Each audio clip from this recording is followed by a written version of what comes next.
Okay, well, welcome everyone to the Rory and James podcast. I'm James, and I'm joined by Rory. Hello, Rory. Hello yet again. How are you? Yeah, all good, all good. So we've Cool. got another interesting episode today. It's about a new song that Rory you wrote, and one if you want to just give us a little, give the listeners a little intro to the song and what it's all about. Well, the song is called "The Bird Sings," and there's quite a story behind it. But I came up with the idea after hearing a bird sing in the night after staying up too late by mistake. And we'll give you the background to the song after it. But here it is: "The Bird Still Sings."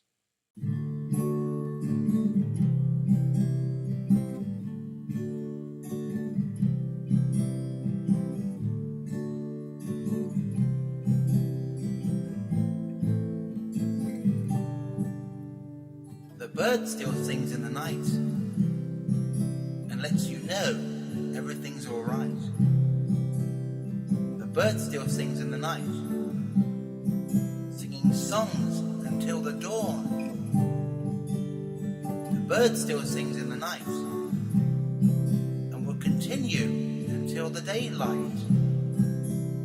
The bird still sings in the night, singing good wishes to us all. The bird still sings in the night and lets you know everything's alright. The bird still sings in the night, singing songs until the dawn. The bird still sings in the night, will continue till the daylight. The bird still sings in the night, singing good wishes to us all. Singing good wishes to us all. Na da na na na, na da na na na, na da da.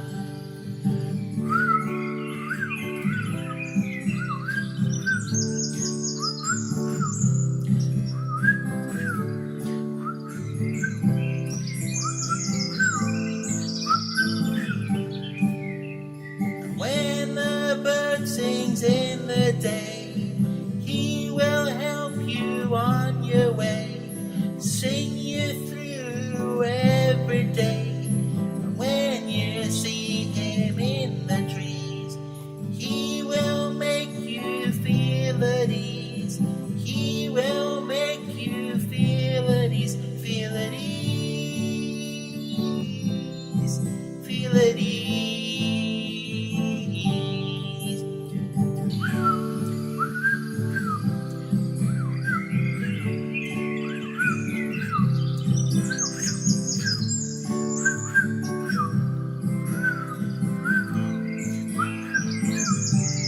Listen for the bird, listen for the bird,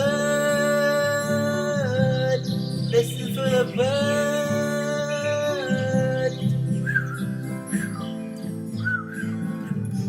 listen for the bird, yeah. Listen for the bird.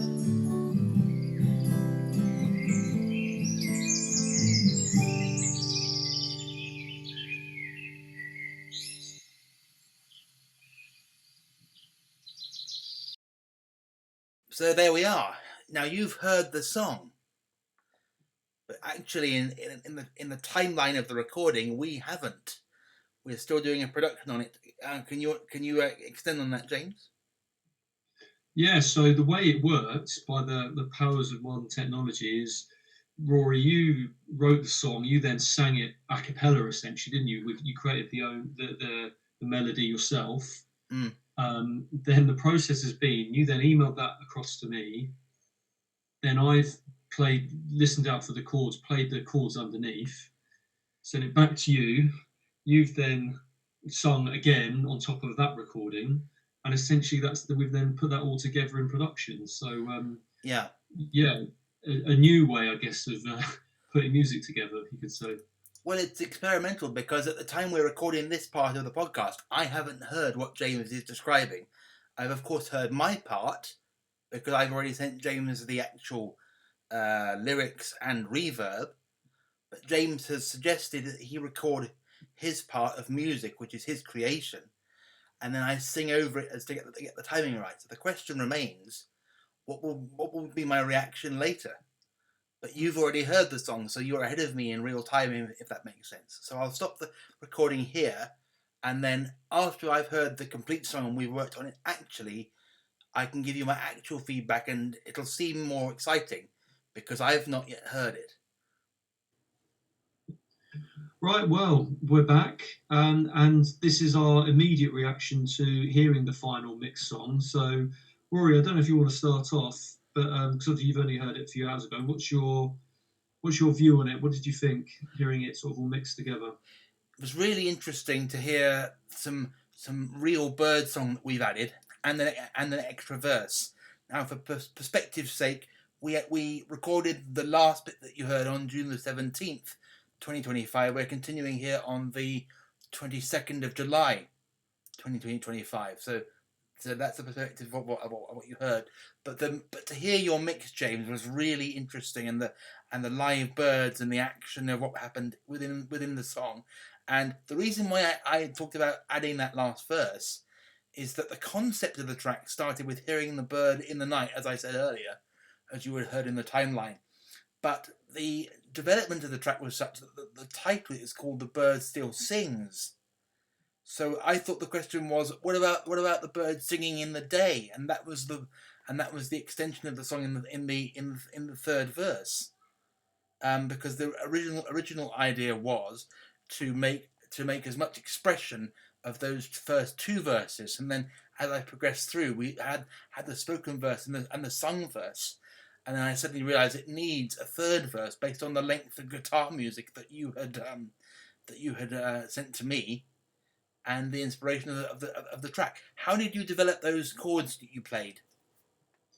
Yeah, so the chords there wasn't really a science to it, just beyond listening to what you were singing, and just trying to pick out from.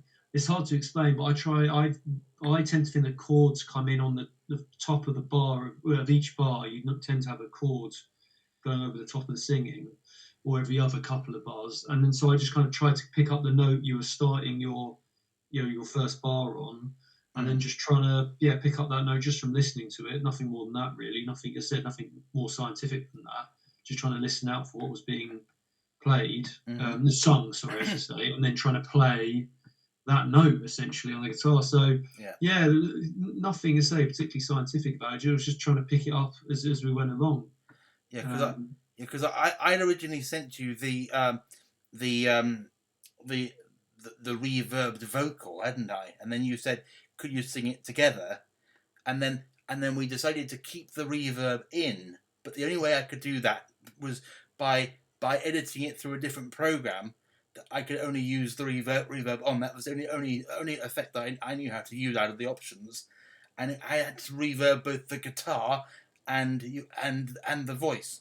But in terms of the way that the sound was filled, it worked, I think. Is that but how did it sound to you?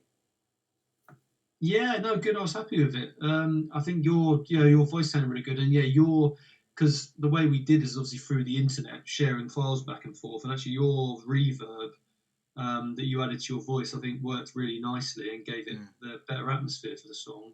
Yeah. But yeah, it was an interesting way of creating it, really, sort of essentially back and forth over the internet. Yeah, and we recorded it, and I sent you the bird song, and you had that on a separate track, and then edited it in, didn't you? I think that's how that worked. Yeah, so that's like, you sent me the bird song file, you sent me your vocals of the reverb on it, and then it was just a case of splicing it all together. And obviously, I recorded the guitar at my end, so it all sort of just came together, really, all through the magic of computers and the internet. Yeah, it's been great fun. I've really enjoyed listening to it. The inspiration behind it, I think, subconsciously, was the Beatles song "Free as a Bird." Now that song was one of the component parts that drives it, I think, is Ringo's drums. It's the Beatles, of course, is Ringo's drums. And a lot of the covers of that, for example, use that without the drums. And for this song, we haven't got drums. So the bird song was just a way of filling in the elements for things to hear. because we couldn't fit drums or guitars on or whatever. But James, you were talking about the basis of the song. It was good. It wasn't overfilled, was it? It was good. It was a basic track, wasn't it? Yeah, I think it suits the song. Obviously, you're singing about a bird singing late at night, and you don't necessarily associate that with loud noises unless you're in a nightclub, I guess. But most people, you're hearing a bird, you're going to be in the countryside. So I think not having too many instruments going and not having loud drums and the reverb helping it get this idea of echo and being quite quiet, solitary area, I think it all just fitted with the nature of the song. So yeah, I think drums would have sort of ruined that atmosphere that we were trying to create in the song. So yeah, and also we're going to try and create songs in the future with sort of live action sounds. We're planning on doing one with a train, with real train sounds. So things just to fill the soundscape. Because when I would hear a song with additional sound effects that weren't typical things like guitars or drums, so you're hearing real world sounds. You're hearing a car or a breeze or whatever. It's a real world sound, and that's how that song sounded to me. So I hope that's enough of a synopsis of the track. Anything I haven't mentioned, James? I think we've covered everything really, but I guess the final point is we'd mentioned off there that we've obviously collaborated before in person at the Orpheus Centre and stuff. How did you find this? Is I guess the first song we've done together, which is essentially all being online and exchanging files, talking on calls and stuff. How did you find that compared to the sort of the old-fashioned way of doing music? Well, I like both, but I enjoy the fact that we, from an audio point of view, came up with something similar to what we would have created in the Orpheus studio, and it sounds that good. And what was interesting actually was that I was mentioning about how we combined. I had to combine the guitar and the voice on reverb when sending you a mix to mix with the bird song, and you can separate tracks in professional studios, but the way we've done it, that isn't necessarily a perception that the guitar and the voice were on the same reverb, because we actually linked all those files together as one audio sound, and I didn't think we'd be able to do that as effectively as we seem to have done it. And I'd love to hear what the listeners think of it. So yeah, it's been a brilliant experience. Yeah, brilliant. Well, yeah, so do let us know, comment on the video, and let us know what you thought. And we'll be back for a podcast very soon. We've got lots in the pipeline. We have indeed. See you next time. Bye.